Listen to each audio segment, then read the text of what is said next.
Welcome back. Markets are lower this morning, led by financials. The Dow Industrial is down 317, the Nasdaq down 190. Interest rates are also spiking. The yield on the 10-year right now is up better than 2 basis points this morning, putting the 10-year yield right around 4.2%, just below it. Look at this, up 2.6 basis points, sitting at a level of 4.197% on the 10-year. Meanwhile, Jay Powell is being investigated. U.S. prosecutors investigating the chairman of the Federal Reserve over his congressional testimony, which happened last year in June. He spoke with the Senate Banking Committee.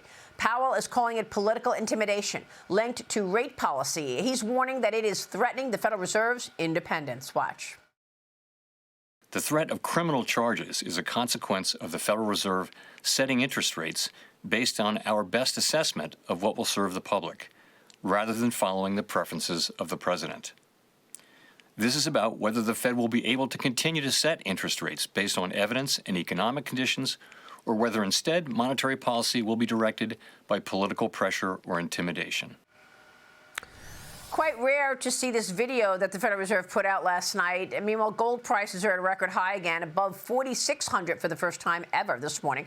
Silver also touching record levels. Investors piling into safe havens right now and hard assets. Joining me now is Allianz Chief Economic Advisor Mohamed El-Erian. Mohamed, great to see you. So much to talk about this morning. First, let me get your take. Is it appropriate to buy hard assets right now in your view? That's really where the money is moving, isn't it? So, Maria, for a while, I've been recommending gold, and I have been following gold, and I still think gold has further to go. And that has to do with global developments. And I think increasingly people realize that hard assets, as you call them, belong in a portfolio, in a well-diversified portfolio. Yeah, I think it's really interesting to see what's going on in gold and silver, even copper.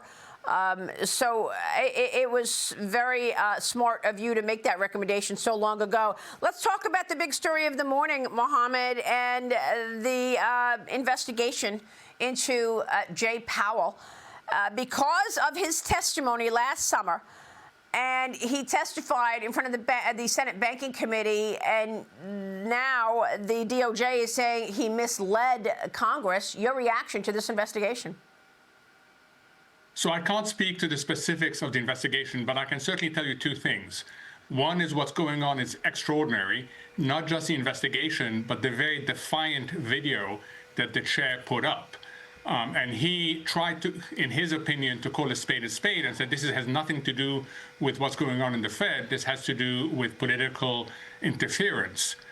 The second thing, which is key, is how do you combine central bank independence, which we need, with accountability, which we also need.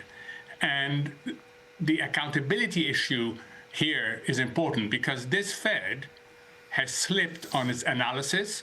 Remember the transitory inflation that led us to where we are today? Has slipped in terms of its forecasts, in terms of its culture. You've had 5 federal officials investigated for financial malpractice. Not all of them have been proven. And there's a culture issue at the Fed. So I think the critical issue is to talk about long-term reforms that make sure that we combine independence with accountability. Yeah, I mean, the Fed received grand jury subpoenas from the Justice Department on Friday. And it does threaten a criminal indictment. It is all quite extraordinary. Do you think that's part of the declines that we're seeing in the market today? It is. I mean, if you also put in that the dollar is weaker, then what today is being called by some is sell America. Having said that, the reaction is quite muted on so far. And there's two views. There's one view that this is just temporary, and there's another view that we are going to see more of these moves going forward. It's too early to tell which of the two is going to be, but it is notable that not only do we have a risk off on when you speak about gold and equities, but we also have higher yields and a lower dollar. Yeah, and we're also waiting on the news of President Trump's choice for the next chairman of the Fed. I mean, Jay Powell's term is up in May. He may stick around and stay on the board. He can stay on the board if you'd like, or maybe this pushes him out. I don't know, but we just heard from Edward Lawrence that the president is going to be interviewing Rick Reeder from BlackRock as a potential candidate for the chairman's job. We thought it was up to Kevin Hassett and Kevin Warsh at this point. Do you have any thoughts on who the likely chairman is and what impact that would have on markets?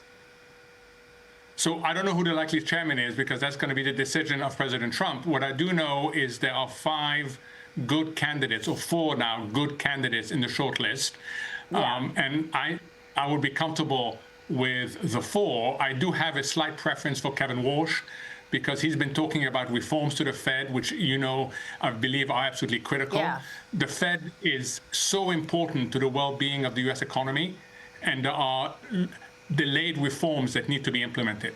Yeah, real quick on, speaking of reforms, bank stocks are sliding this morning after President Trump called for a 1-year cap on credit card interest rates at 10%. Now, credit card interest rates have gone all the way up to, like the president said, 28, 30%, but he wants them at 10% beginning January 20th as part of his affordability push. This proposal is sparking concerns about profitability and credit availability. We don't have the details on how the cap would be implemented, but Capital One is down 7%. Citi, JP Morgan, Bank of America, Visa, all selling off this morning. And you've got the buy now, pay later names rallying, a firm up as investors are betting consumers could shift away from traditional credit. Your thoughts? Why would you shift away from traditional credit if, in fact, you're going to get a better rate of 10%? So the issue here, and it's one that economic students learn is on the surface, it seems ridiculous that credit card charges are as high as 20 to 30%, especially when you think that it is the low-income households that tend to run these recurrent balances. So on the surface, this is awful. The reality is that banks have a lot of difficulty distinguishing between good creditors and good credits and bad credits, between people they lend to that will pay them back and not. So what do? They charge a higher rate for everybody. The risk here is that if you cap at 10%, then the banks will not give the low-income household the ability to borrow on the credit card. That is the risk here. There's other ways to deal with this issue than capping rates at 10%. Well, I mean, the president is zeroing in on an issue. I mean, Mohamed, no matter how many times the Fed lowers interest rates, no matter how low, short-term rates go, those credit card rates never move. And they're always so incredibly high. So the president is trying to come up with a new way for affordability. Real quick, Mohamed, earnings season begins this week with the major banks. What kind of an earnings season are you expecting? I think a good one. Every indication we have is that the economy accelerated in the fourth quarter, that capital markets activity accelerated in the fourth quarter, and that has continued in the first quarter. And let's not forget that Atlanta now had a 5% growth estimate. So I suspect it's going to be a good earnings season, Maria. All right. Mohamed, great to check in with you. Thank you so much, Mohamed El-Erian.